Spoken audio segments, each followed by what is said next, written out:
हमारा चिंतन गीता अध्याय 7 श्लोक 15 पे चल रहा है। प्रभु कह रहे हैं मूढ़ व्यक्ति और मूर्ख व्यक्ति मेरी शरण ग्रहण नहीं करते हैं। अब दोनों में फर्क देखिए। दो शब्द है मूर्ख और मूढ़, उनमें अंतर है। मूढ़ता का शब्द ज्ञान से कोई संबंध नहीं है। मूर्खता जब नाश हो तब पंडित्य प्रकट होता है, और मूढ़ता जब नाश हो तब परम ज्ञान प्रकट होता है। मूर्ख व्यक्ति को अभ्यास कराओ तो वो पंडित बनेगा, और मूढ़ व्यक्ति को की मूढ़ता चली जाए तब उसे परम ज्ञान प्राप्त होगा। दूसरा अर्थ फर्क क्या पड़ गया, यानी मूढ़ता का नाश हुआ, उसे परम ज्ञान प्राप्त हुआ। तो मूढ़ व्यक्ति वो है जो अपने अधः पतन के लिए हमेशा दूसरे को जिम्मेदार मानता है। और ज्ञान जब प्रकट होता है तो क्या होता है, ज्ञानी व्यक्ति हमेशा अपनी मर्यादा के लिए, किसी दोष के लिए स्वयं को जिम्मेदार मानता है। 6ठे अध्याय में भगवान ने कहा आत्मेव हयात्मनो बंधु रात्मेव रिपु आत्मना है। अब ये मन जीवात्मा का सबसे बड़ा मित्र भी है और पराक्रमी शत्रु भी है। ये ज्ञान है। उद्धरेत आत्मनात् नात्मन वसा देत। मनुष्य को चाहिए कि अपने मन की सहायता से अपना उद्धार करे। मूढ़ व्यक्ति ये समझता है कि मेरा अधः पतन हुआ है तो किसी दूसरे ने किया है, और मेरा विकास होगा तो भी कोई दूसरा आकर के करेगा। ज्ञानी व्यक्ति यह समझता है कि मेरा अधः पतन यदि हुआ है मेरी कमी के कारण हुआ है, यही ज्ञानी के लक्षण है, वही सफल होते हैं। तो भगवान कहते हैं जो मूढ़ लोग हैं वो मेरी शरण में नहीं आते हैं। मूढ़ वही है जिसने परमात्मा से मुंह फेर लिया है, जिसने शास्त्रों से मुंह फेर लिया है, जिसने अपने गुरुजनों से जो उसको इस पवित्र मार्ग पर हाथ पकड़ के लेके आया था, उस गुरु से अपना मुंह फेर लिया है। ये मूढ़ है, बिना कारण फेर लिया है। भगवान कहते हैं ऐसे लोग कभी भी मेरी शरण नहीं आ सकते हैं। और ऐसे लोगों के लिए भगवान कहते हैं आसुरी में भाव माश्रिता। आसुरी स्वभाव वाले, आसुरी स्वभाव का अर्थ है असुर कौन है, केवल अपने में ही, केवल अपनी इंद्रियों की को तुष्ट करने में ही, अपने मन को राजी रखने में ही, अपनी बुद्धि को प्रसन्न करने में, यानी अपनी सारी एनर्जी अपनी स्वयं की आवश्यकता पूर्ति में लगा देते हैं। ये असुर है। खाओ पियो मजा करो, बस मैं जो कहता हूं वही होना चाहिए, मेरी जो धारणा है उसी के अनुसार होना चाहिए। ऐसे असुर लोग हैं। 16वें अध्याय में भगवान और वर्णन करेंगे इन असुर लोगों का। आगे प्रभु ने कहा है नराधमा। और नीति शतक में भर्तहरि ने एक बहुत सुंदर श्लोक लिखा है। भर्तहरि कहते हैं 4 प्रकार के लोग होते हैं। पहला सत्पुरुष यानी महात्मा। महापुरुष कौन है, जो अपने स्वार्थ को छोड़कर, अपने स्वार्थ के सामने न देखकर स्वयं नुकसान भी उठाना पड़े तो भी दूसरों के लिए अच्छा कार्य करते हैं। ये महापुरुष है। स्वयं भूखे रह करके दूसरे को तृप्त करने वाले महापुरुष है। स्वयं नुकसान सहन करके दूसरों का फायदा करवाने वाले महापुरुष है। अब दूसरे लोग सामान्य प्रकार के लोग हैं, उनका ऐसा है कि अपना स्वार्थ समझ जाए बस, यानी अपने स्वार्थ में कोई नुकसान न पहुंचे तो दूसरे का भला कर देंगे। ये सामान्य लोग हैं। तीसरे प्रकार के लोग, वो मानव नहीं राक्षस है, क्योंकि वो दूसरे का बुरा करते हैं, दूसरे को नुकसान पहुंचाते हैं, यानी अपनी कोई जिद पूरी करने के लिए पूरे परिवार को ध्वस्त कर देते हैं, समाज का नुकसान कर देते हैं। ऐसे राक्षसी वृत्ति के लोग हैं। उसमें पुरुष भी हो सकते हैं और महिलाएं भी हो सकती है। अपने मन की किसी विकृति को शांत करने के लिए संतानों के भविष्य को उजाड़ देंगे, बड़े बुजुर्गों की मन की शांति को नष्ट कर देंगे। वो किसी के बारे में नहीं सोचते हैं, केवल अपने बारे में सोचते हैं। ऐसे राक्षस लोग हैं। और भर्तृहरि जी कहते हैं कि एक चौथी कक्षा भी है। वो क्या हो सकती है? अपना नुकसान सहन करके जो दूसरे का फायदा करे वो महापुरुष हो गया, सत्पुरुष हो गया। अपना नुकसान न होता हो तो दूसरे का भला करे, वो सामान्य व्यक्ति। और अपने फायदे के लिए दूसरे का नुकसान करे, वो राक्षस। अब चौथा क्या हो सकता है? भर्तृहरि कहते हैं कि एक चौथी कक्षा भी और है। कोई फायदा नहीं है उनका, फिर भी दूसरे को नुकसान करेंगे। ऐसे भी लोग होते हैं। और भर्तृहरि कहते हैं कि ऐसे लोगों को क्या कहते हैं वो तो मैं भी नहीं जानता। बस सामने वाले का नुकसान हो रहा हो उसमें उनको मजा आता है। ये तो निकृष्ट कक्षा के लोग हैं, नराधम लोग हैं। ऐसे लोग भगवान की शरण में नहीं आते हैं। वो कैसे जाएंगे? क्योंकि उनका ईगो ही इतना बड़ा हो जाता है कि बातें तो करेंगे भगवान की, लेकिन अपने स्वार्थ के लिए करेंगे। वो भगवान को भी अपना साधन बनाएंगे। बात तो बड़ी सियानी करेंगे, बड़ी मीठी मीठी करेंगे, लेकिन अपने स्वार्थ के लिए करेंगे। भगवान ने चौथी बात कही है, मूढ़ा। मूढ़ का लक्षण तो कल हमने देखा। यहां थोड़ा सा और देखें। किसी ने उनके लिए अच्छा किया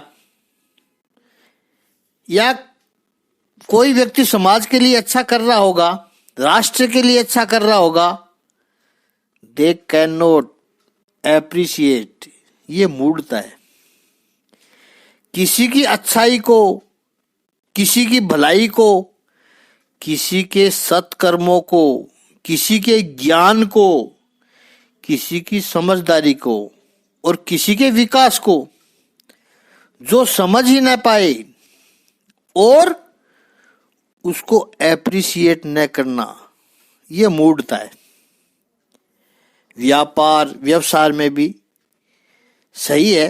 कोई व्यक्ति एक दो कदम आपसे आगे है, सफल है आपसे अधिक, तो उसको एप्रिशिएट करो, उसे एप्रिशिएट करो। उसने मेहनत की है। बहुत लोग ईर्ष्या करने लगते हैं, मुझे पता है वो क्या करते हैं, कैसे पैसा कमाते हैं। अरे पैसा कमाने का आपको पता है तो फिर तुम भी करके दिखा। इतना ईर्ष्या से जल क्यों रहा है? यह मूढ़ता है। यदि किसी की अच्छाई को, किसी की सफलता को आप एप्रिशिएट नहीं कर सकते हैं, जो भीतर से खाली हो वही व्यक्ति दूसरों के गौरव को समझ नहीं पाता है। जो भीतर से जल रहा हो वो किसी दूसरे की हरियाली को एप्रिशिएट नहीं कर सकता है। मूढ़ता है ये। मूर्ख और मूढ़ में एक अंतर यह भी है कि मूर्ख व्यक्ति अपनी मर्यादा को जानता है।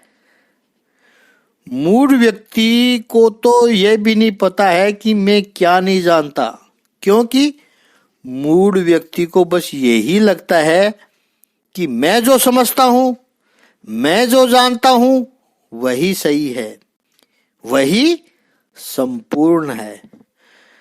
कोई अच्छा सुरीला गाता है तो मैं उसका अप्रिशिएट करता हूं, लेकिन मैं संगीत किसी को सिखाने नहीं जा सकता, क्योंकि मुझे पता ही नहीं है कि मुझे संगीत आता ही नहीं है, मेरे संगीत नहीं आता है मुझे। वहां का मेरा अज्ञान मुझे पता है, तो उसमें मुझे कुछ हस्तक्षेप मुझे नहीं करने चाहिए। हाँ, भगवत गीता के बारे में कुछ जानता हूं, वो मेरा क्षेत्र है, तो इस क्षेत्र में जहां कुछ गलत हो रहा हो, सहन नहीं होता है। गीता ज्ञान को हानि पहुंचती है, वो सहन नहीं कर पाता। लेकिन मूढ़ व्यक्ति तो यह भी नहीं जानता कि उसका क्षेत्र क्या नहीं है, उसकी कहां कमी है। वो अपने में ही रहता है, इतना विशाल होता है कि बस मैं ही सब कुछ जानता हूं, जानने वाला हूं, मुझे ही सब कुछ पता है, तो सभी में हस्तक्षेप करेगा, सभी में वो ओपिनियन देने जाएगा। इतना ही नहीं, वो सभी से यूं ये भी अपेक्षा रखेगा कि वो जो कह रहा है वो ही सब करे। ऐसे व्यक्ति जो नराधम है, आसुरी भाव में आश्रित है, ऐसे व्यक्ति जो परमात्मा की शरण में नहीं जाते हैं, उनके पास विद्या हो सकती है, यह हमें याद रखना है, बल भी हो सकता है, संपत्ति भी हो सकती है, लेकिन हमेशा उसका दुरुपयोग होगा। संस्कृत भाषा के सुभाषित बड़े ही अद्भुत हैं। एक श्लोक के अंदर कितनी अद्भुत बातें हमारे महापुरुषों ने कही है। सत्पुरुष और खल व्यक्ति में कितना फर्क है कि खल जो व्यक्ति होगा, नराधम व्यक्ति होगा, उसके पास भी विद्या हो सकती है, उसके पास धन हो सकता है, उसके पास शक्ति भी हो सकती है, लेकिन जो खल है, दुष्ट है, उसका ज्ञान, विद्या हमेशा विवाद में ही चली जाती है। वो सभी से आर्ग्यूमेंट ही करता रहेगा, दलील ही करता रहेगा, अपनी बात को सही सिद्ध करने के लिए, just to prove himself right, he will use, misuse and abuse. दूसरों से नॉलेज लेकर, क्योंकि उसका अपना तो नॉलेज होता ही नहीं है, उसके पास कुछ भी नहीं है। और ऐसे दुष्ट लोगों के पास जो धन भी होता है, वो मद के लिए होता है, अहंकार, ईगो के लिए होता है, और उसकी शक्ति दूसरे को पीड़ा देने में, दूसरे को परेशान करने में मिसयूज होती है। अब यही तीन बात जो सत्पुरुष है, साधु पुरुष है, वो कैसे करता है? तो सत्पुरुष की विद्या ज्ञान के लिए है, विजडम के लिए है, और इन्हीं के लिए इस्तेमाल होती है। धनम दानाए, उसके पास जो भी संपत्ति आएगी उसका सदा सदुपयोग होगा। वो अपनी संपत्ति व्यसन में, गलत प्रवृत्तियों में ऐसे वेस्ट नहीं होगी उसकी संपत्ति। It will be use for good cause. दान आए और शक्ति उसके पास आएगी तो रक्षण आए। जो समाज में अच्छे लोग हैं उनकी ढाल बन के खड़ा रहेगा, वो चट्टान की तरह खड़ा रहेगा, वो अच्छे लोगों की रक्षा में खड़ा रहेगा। उसकी जो भी शक्ति होगी केवल मसल पावर की बात नहीं हो रही है, उसका उसका सोशल पावर, आध्यात्मिक शक्ति, स्पिरिचुअल पावर जो भी है उसका, वो यही कहेगा मैं हूं, डरो मत,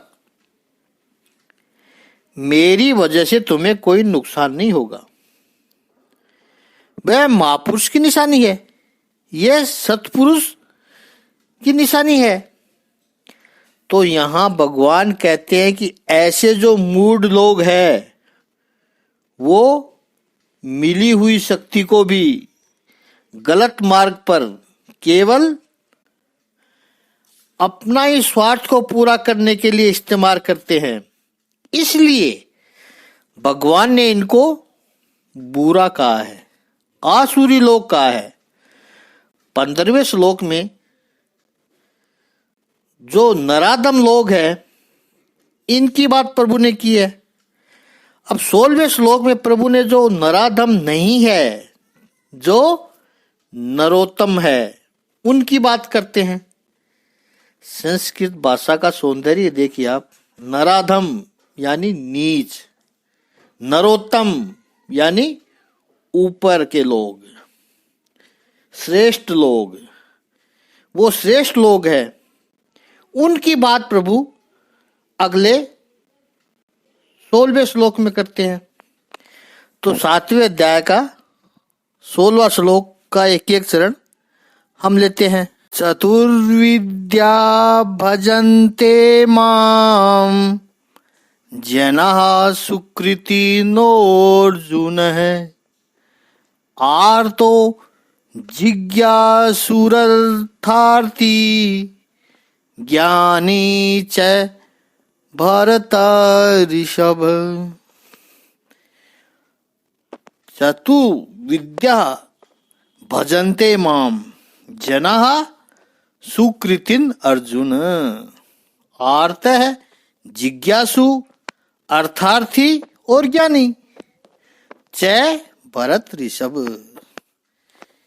इस 16वें श्लोक का, 7वें अध्याय के 16वें श्लोक का शाब्दिक अर्थ है कि हे भरत श्रेष्ठ, 4 प्रकार के पुण्य आत्मा मेरी सेवा करते हैं, मेरी शरण में आते हैं। कौन कौन से? आर्त, जिज्ञासु, अर्थार्थी तथा ज्ञानी। शब्दों पर थोड़ा सा ध्यान देवे।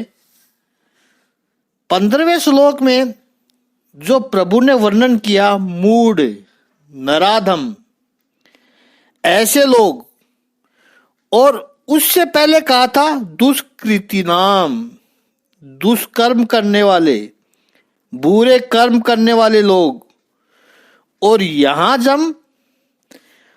जब नरोत्तम की बात आती है तो भगवान कहते हैं सुकृति नाम, चतुर्विद्या यानी 4 प्रकार के लोग। भजन्ते माम, भजन्ते शब्द भी एक तरह से प्रपदन्ते ही है, जिसका हम चिंतन कर रहे हैं, प्रपदन्ते। 15वें श्लोक में कहा कि माम न प्रपदन्ते, मेरी शरण में नहीं आते हैं। और यहां पर कहा भजन्ते, मेरी उपासना करते हैं, मेरी शरण में आते हैं। प्रपदन्ते यानी भजन्ते। भज धातु का संस्कृत भाषा में अर्थ होता है आश्रय लेना, शरण में आना। तो 4 प्रकार के लोग मेरी भक्ति करते हैं, मेरी शरण में आते हैं। कौन से लोग हैं? आर्त है, जिज्ञासु, अर्थार्थी और ज्ञानी। अर्जुन, ये 4 प्रकार के भक्त हैं, सुकृति न है, अच्छे लोग हैं, सत्कर्म करने वाले लोग हैं, वो मेरी शरण में आते हैं। और जब श्रेष्ठ लोगों की बात करनी है तो भगवान ने अर्जुन को भी संबोधन किया, भरत ऋषभ अर्जुन। भरतवंशियों में श्रेष्ठ है अर्जुन, ऐसे अर्जुन जो उत्तम कर्म करने वाले लोग होते हैं।